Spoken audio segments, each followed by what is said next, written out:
છેલ્લો અને પાંચમો મુદ્દો ઇન્ડિગો એરલાઇન ક્રાઇસિસનો સતત આજે પાંચમો દિવસ શનિવારે પણ કોઈ સુધારો જોવા મળ્યો નથી 400 થી વધુ ફ્લાઇટ્સ રદ કરવામાં આવી છે આ પહેલાના 4 દિવસમાં રદ થયેલી ફ્લાઇટ્સ 2000 થી વધુ રહી હતી અને છેલ્લા 4 દિવસથી દરરોજ સરેરાશ 500 ફ્લાઇટ્સ મોડી પડી રહી છે દિલ્હી મુંબઈ બેંગલુરુ અને ચેન્નઈ એરપોર્ટ પર મુસાફરો આખી રાત પરેશાન જોવા મળ્યા નાગરિક ઉડ્ડયન મંત્રાલયે ઇન્ડિગોને આદેશ આપ્યો છે કે તમામ મુસાફરોને વિલંબ વગર રિફંડ આપો રિફંડ પ્રક્રિયા રવિવાર 7 ડિસેમ્બરના રાત્રે 8 વાગ્યા સુધી પૂર્ણ થવી જોઈએ સાથે જ સરકારે સ્પષ્ટ કહ્યું છે કે કોઈ પણ રીશેડ્યુલિંગ ફી મુસાફરો પાસેથી વસૂલાઈ શકશે નહીં રિફંડમાં વિલંબ અથવા નિયમોના ઉલ્લંઘન પર તાત્કાલિક કાર્યવાહી થશે ઇન્ડિગોનું કહેવું છે કે ફ્લાઇટ ઓપરેશન સામાન્ય થવામાં 15 ડિસેમ્બર સુધીનો સમય લાગશે સિવિલ એવિએશન મંત્રી રામમોહન નાયડુએ જણાવ્યું કે નવા એફડીટીએલ નોર્મ્સ લાગુ થયા પછી અન્ય કોઈ એરલાઇનને મુશ્કેલી આવી નથી જે આ સમસ્યા ઇન્ડિગોની બેદરકારીનું પરિણામ દાખવી રહી છે ઇન્ડિગોની હાલત સતત છેલ્લા 4 થી 5 દિવસથી ખૂબ ખરાબ જોવા મળી રહી છે અને ઇન્ડિગોની ઇમરજન્સી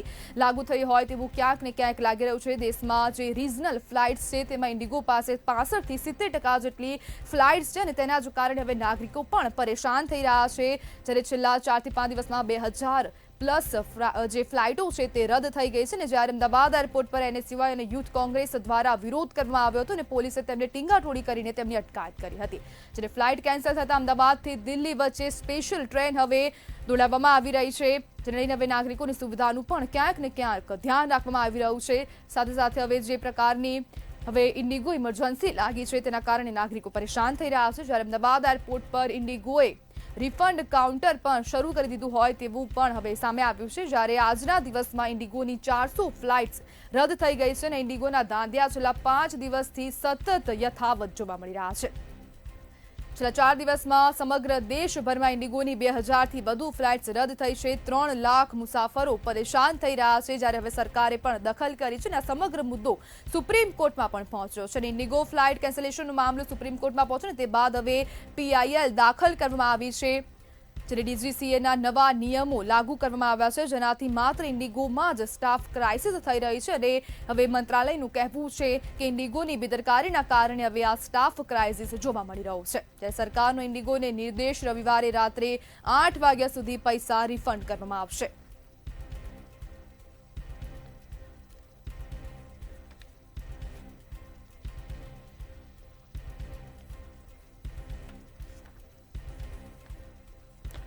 દિલ્હી એરપોર્ટ પરથી 106 ફ્લાઇટ રદ થઈ છે પુણેથી 42 ફ્લાઇટ રદ કરવામાં આવી છે અને હવે સમગ્ર મામલે સરકારે પણ હવે આમાં ક્યાંક ને ક્યાંક દખલ કરવી પડી છે આજે મુદ્દો સુપ્રીમ કોર્ટ ખાતે પણ પહોંચ્યો છે પીઆઈએલ દાખલ કરવામાં આવી છે અને સુપ્રીમ કોર્ટનું કહેવું છે કે હવે જો રિફંડ પણ નહીં કરવામાં આવે તો તેની પર કાર્યવાહી કરવામાં આવશે જ્યારે ઇન્ડિગોનું નિવેદન પણ સામે આવ્યું છે કે હવે જે આ ફ્લાઇટની જે સ્થિતિઓ છે તેને 15 ડિસેમ્બર લાગશે નોર્મલ થવા માટે જ્યારે હવે આ ફ્લાઇટ કેન્સલેશન થતા અમદાવાદથી દિલ્હી સુધી નવી ટ્રેનો પણ દોડાવવામાં આવી રહી છે અમદાવાદ એરપોર્ટ પર ઇન્ડિગોએ હેલ્પ અને રિફંડ ડેસ્ક શરૂ કર્યું છે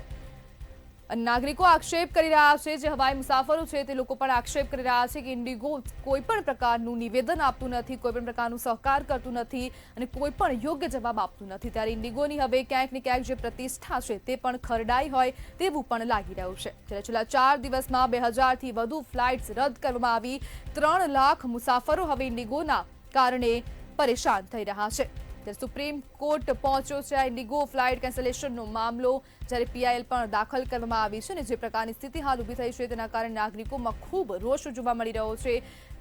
જ્યારે સાથે સાથે ઇન્ડિગોની જે આ ઇમરજન્સી લાગુ થઈ તેના કારણે અન્ય એરલાઇન્સે પણ પોતાના જે ભાડા છે તેને પણ વધારી દીધા છે અને સાથે સાથે સરકારે પણ નિર્દેશ કર્યો છે અન્ય જે એરલાઇન્સ છે તેમને પણ કે કોઈ પણ પ્રકારના જે ભાડા છે તે પણ વધારવામાં ન આવે ત્યારે સાથે ગુજરાત હાઈકોર્ટના એડવોકેટ દર્શન વેગડ જોડાઈ ગયા છે દર્શનભાઈ ઇન્ડિગો ક્રાઇસિસનો આજે 5મો દિવસ છે શું કહેશો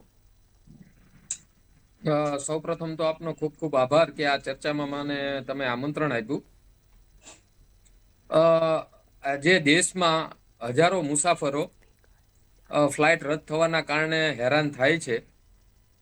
અને જેમાં તે લોકો આર્થિક રીતે શારીરિક રીતે કે માનસિક રીતે પરેશાન થતા હોય છે જે બાબતે ભારતીય કાયદામાં પ્રાવધાન છે મુસાફરોના અધિકારો છે અને એરલાઇન્સની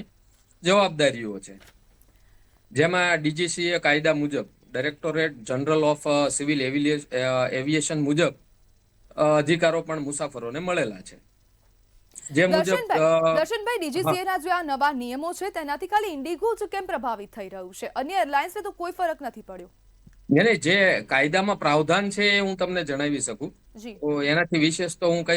કશું જણાવી નહીં શકું. પણ કાયદા મુજબ જ્યારે મુસાફરો હેરાન થતા હોય છે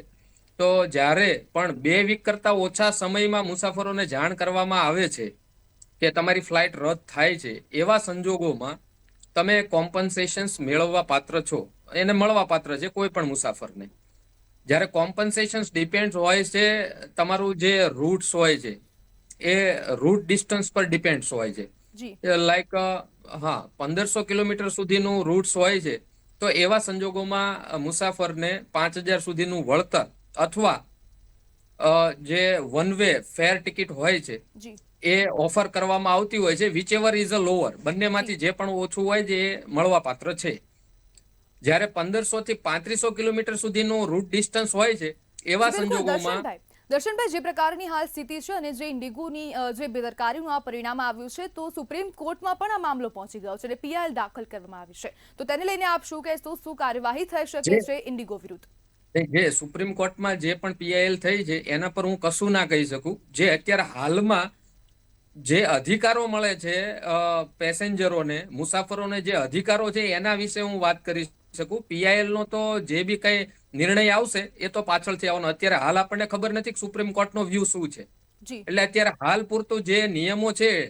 દર્શનભાઈ, જો હવે ઇન્ડિગોની ઉપર હવે કોઈ કેસ દાખલ થઈ શકે છે અથવા તો કોઈ નાગરિકો હવે તેમના પર જે અનુચ્છેદને લઈને પણ હવે તેમના પર આક્ષેપો કરવામાં આવ્યા છે, તો તે સમગ્ર મુદ્દાને ધ્યાનમાં રાખીને ઇન્ડિગો સામે શું કાર્યવાહી થઈ શકે છે?